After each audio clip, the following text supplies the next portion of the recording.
Okay friends, మనం మాట్లాడుకోబోయే topic పేరు lipid transport. ఇప్పుడు లిపిడ్ ట్రాన్స్పోర్ట్లో ఒకసారి సింపుల్గా సమ్మరీ చూద్దాం. మనకు నార్మల్గా ఇంటెస్టైన్ నుంచి ట్రైగ్లిజరైడ్స్ అనేది కైలో మైక్రాన్స్ లెక్క వస్తుంది, associated with apo B48 because it is an intestinal region. అక్కడ నుంచి త్రూ థొరాసిక్ డక్ట్ అండ్ అక్కడ నుంచి between internal jugular vein and subclavian vein అది డ్రైన్ అయ్యి అది హార్ట్ లోపలికి వెళ్తుంది. హార్ట్ లోపలికి వెళ్ళిన తర్వాత అక్కడ నుంచి సిస్టమిక్ సర్క్యులేషన్ నుంచి ఇంటూ ద సిస్టమిక్ సర్క్యులేషన్కి వెళ్తుంది. సిస్టమిక్ సర్క్యులేషన్కి వెళ్ళినప్పుడు ఇక్కడ కైలోమైక్రాన్ ప్లస్ ఎపో B48 అనేది ఉన్నది. ఇప్పుడు ఎపో B48కి మనకి హెచ్డిఎల్ నుంచి హై డెన్సిటీ లైపోప్రోటీన్ నుంచి మనకి ఎపో-C2 అండ్ ఎపో-E అనేది కైలోమైక్రాన్కి వస్తుంది. Okay, in the presence of CETP cholesterol ester transfer protein వల్ల దీనికి వస్తుంది. సో ఇప్పుడు మనకి what is mean by chylomicron in the systemic circulation? It has ఎపో-B48, అది నార్మల్ ఇంటెస్టైనల్ ఒరిజిన్ కాబట్టి ఎపో-C2 అండ్ ఎపో-E ఉన్నది. Okay, first using this apo C two అది కైలోమైక్రాన్ అనేది donates triglycerides to the adipocyte. Okay, అడిపోసైట్కి డొనేట్ చేసింది. ఇది first one by lipoprotein lipase. ఇది అయిపోయింది. నెక్స్ట్ ఇప్పుడు కైలోమైక్రాన్ రెమినెంట్ మిగిలింది. కైలోమైక్రాన్ రెమినెంట్లో మనకి ఏమేమి ఉంటాయి? కైలోమైక్రాన్ రెమినెంట్లో ఇది ఎపో-B48 ఉంటుంది and associated with apo C two action with adipocyte by lipoprotein lipase అనేది అయిపోయింది. దాని తర్వాత ఇప్పుడు మిగిలిన apo E. This is the chylomicron remnant. ఇప్పుడు ఎపో-E యూజ్ చేసుకొని chylomicron remnant donates the triglycerides by using ApoE to the liver by hepatic lipase use చేసుకొని chylomicron remnant నుంచి ట్రైగ్లిజరైడ్స్ అనేది through ApoE receptor on the liver మీద ApoE receptor ఉంటుంది. ApoE receptor on the liver and ApoE on the chylomicron remnant use చేసుకొని triglyceride donated to the liver.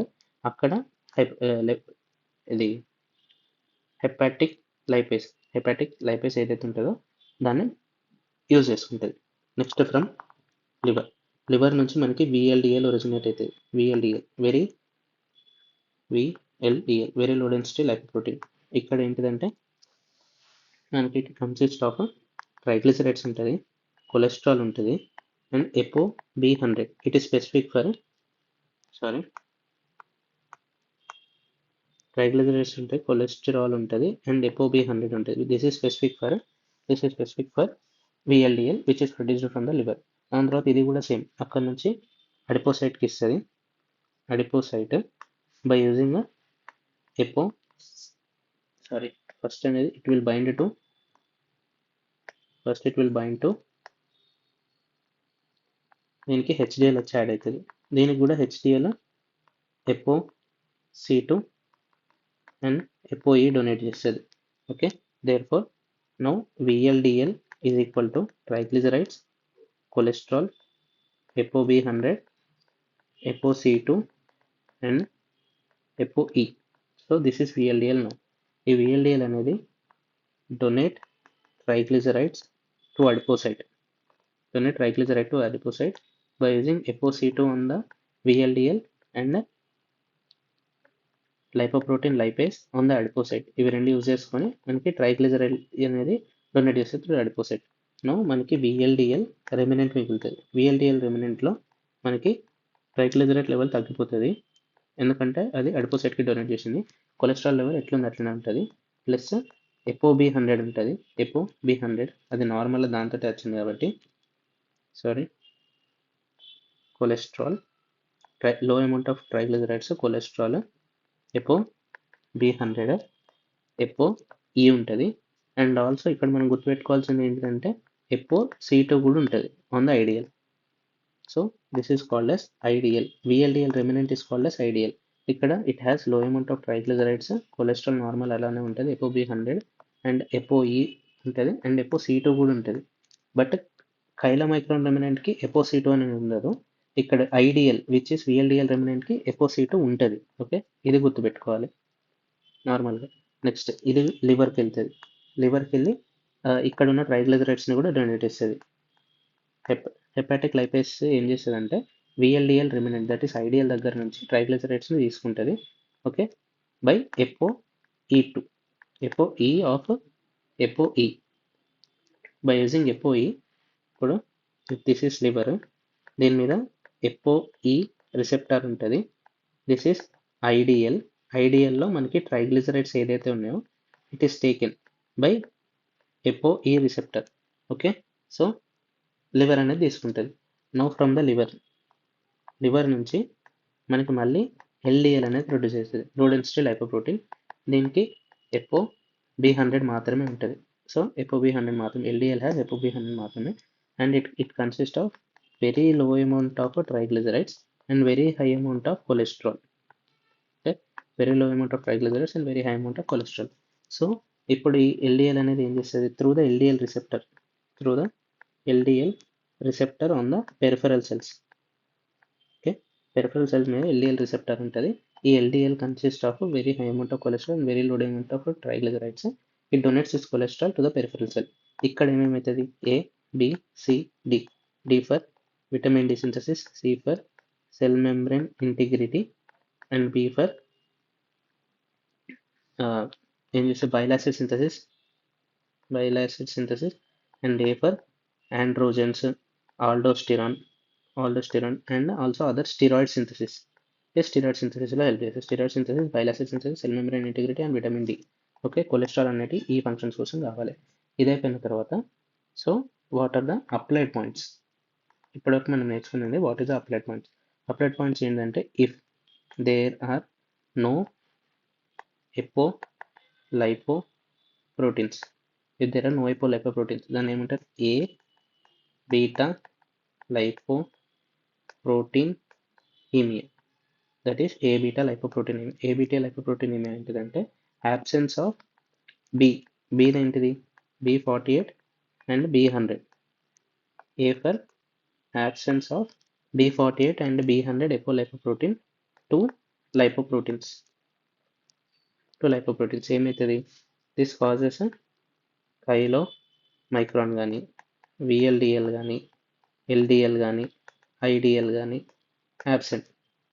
Okay, దీనివల్ల ఏమవుతుంది, fats not absorbed. Okay, next fats absorption కాకపోతే there is no energy and there is no absorption of ADEK vitamins. ADEK vitamins absorb కాకపోతే it leads to, ఇప్పుడు A లేకపోయిందంటే it causes retinitis pigmentosa. E లేకపోయిందంటే it causes spinocerebellar degeneration, progressive ataxia. Okay, ఎకాంతోసైటోసిస్,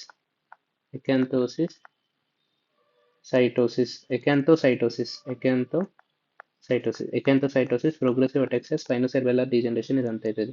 and energy లేదు కాబట్టి it leads to failure to thrive, and fats are not absorbed, lost in stool, lead to steatorrhea, failure to thrive, spinocerebellar degeneration, progressive ataxia, acanthocytosis, retinitis pigmentosa. These are the features patient come with. And what is the pathophysiology? A beta lipoprotein pathophysiology ఏంది, ఇక్కడ ఏంటిదంటే మనకి loss of function mutation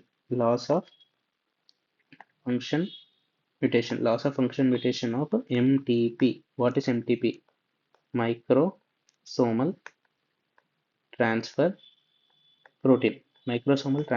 అనేది loss of function mutation వల్ల there is a no transfer of apolipoproteins to the lipid molecules. So B48 కానీ B100 అనేది లేకపోతే lipid absorption అనేది జరగదు. కాబట్టి there is failure of lipid absorption leading to steatorrhea, loss of energy, failure to thrive, spinocerebellar degeneration, progressive ataxia, acantholysis and retinitis pigmentosa. And HND చూస్తే enterocyte filled with lipids. Enterocyte is filled with lipids. This is seen on HND. So what is the treatment option available? Treatment ఏంటిదంటే decrease long chain fatty acid intake. fatty acid intake, decrease long chain fatty acid intake and increase vitamin E.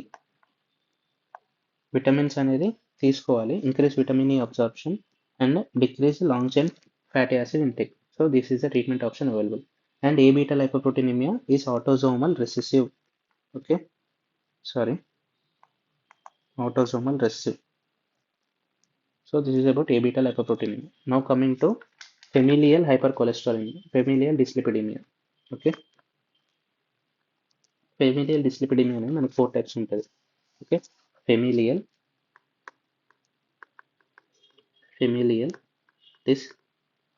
dyslipidemia. familial dyslipidemia లో మనకి 4 types ఉంటాయి, 1, 2, 3 and 4. దీన్ని if it is autosomal recessive ఒకటి, autosomal recessive and autosomal dominant లెక్క divide చేసుకున్నాం. Okay, autosomal recessive are 1 and 3, autosomal dominant are 2 and 4. Okay, autosomal recessive are 1 and 3, autosomal dominant are 2 and 4. Okay, ఇప్పుడు ఇక్కడ ఏంటిది, దీని names ఇద్దాం.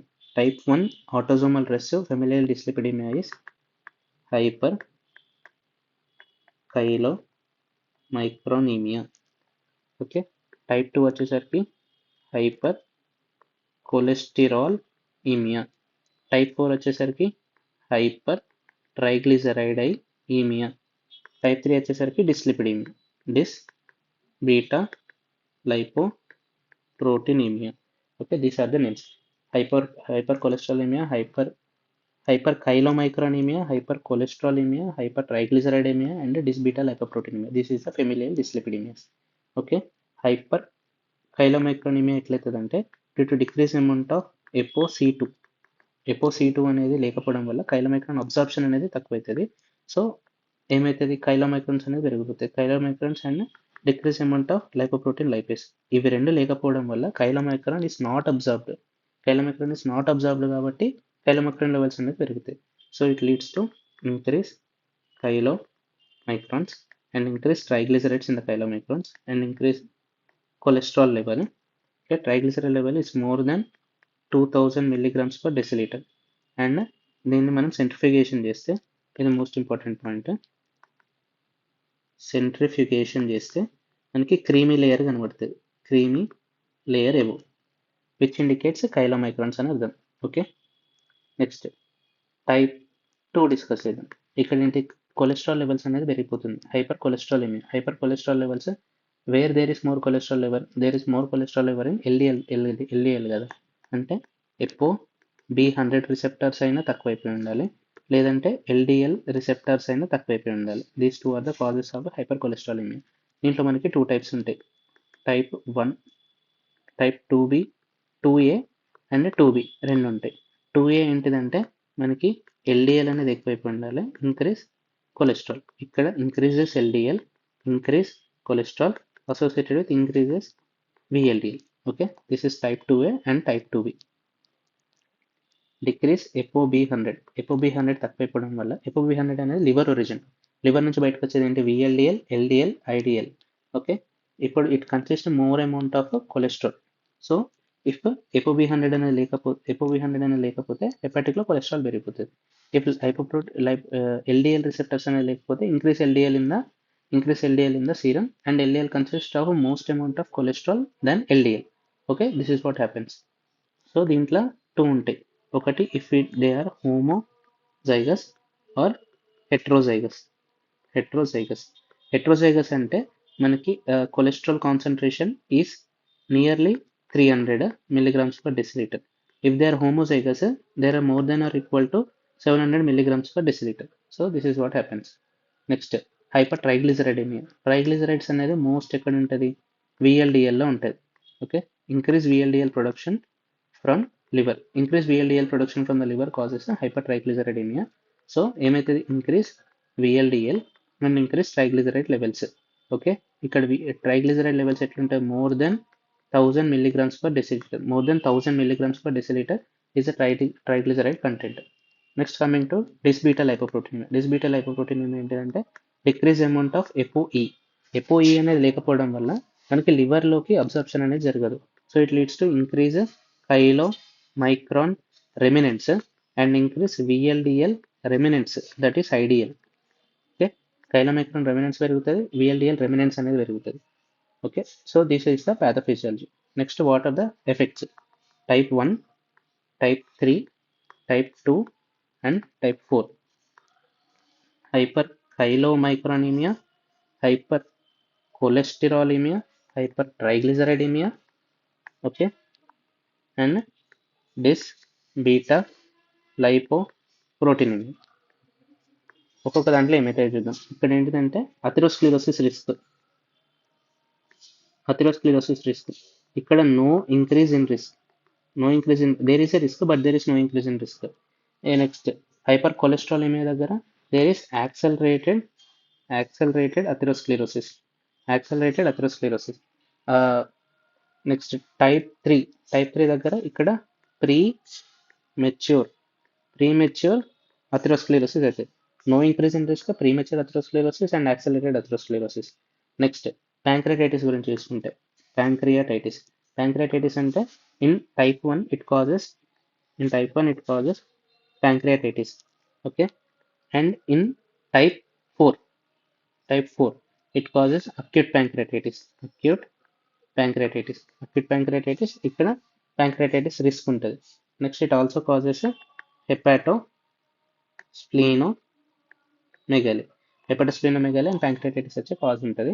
And there is no increase in the risk of atherosclerosis. ఇక్కడ premature atherosclerosis, ఇక్కడ accelerated atherosclerosis.